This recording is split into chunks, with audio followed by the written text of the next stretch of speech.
I'm meteorologist Doug Peters. We're actually here on location at my house, and we're checking out a couple trees around my house, and we do have some problem areas. And we've got Jim Hotelling here from the Hillside Garden Center. He's going to kind of explain what the problems are and maybe some possible solutions. So Jim, take it away. Well, this is a dogwood, flowering dogwood tree, which everybody loves flowering dogwood trees. But again, this is another one that, in spite of the fact that it looks pretty healthy, overall, it has some major problems. And if you look down at the base of the tree, I mean, the whole crown of this tree is all rotted out. It could have been something that happened from lawnmowers 15 years ago, bumping it. It could be where a rabbit or a vole or something girdled the base of the tree. It almost, essentially killed out the main stem of the tree, and then it grew up with these secondary suckers that came up.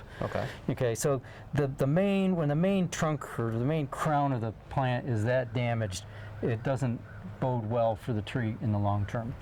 Now, the interesting about this tree is, if you look at some of the leaves, they're very yellow. You got a mottled, leaf pattern, which is very typical of a nutrient deficiency. Could be a pH problem. It could be an iron or manganese deficiency. So there's other things going on.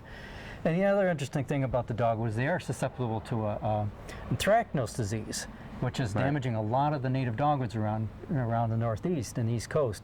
This one seems to be quite clean of that. Well, that's so good. From that standpoint, it's all right. And again, from assessing it, it's not something that's just going to fall in a storm and do any damage. For the time being, you let it go and let it grow. Plant another one eventually. But certainly, I wouldn't rely heavily on it for the long term. So what could I do to maybe help the nutrients out? Well, getting a nice balanced fertilizer and fertilizing a tree at the proper time is probably the best thing you could do at this point with this tree. Again, thanks for being here, Jim, and checking out some of my trees. And again, this is Jim Hotelling from the Hillside Garden Center, inspecting the trees in my place. Thanks.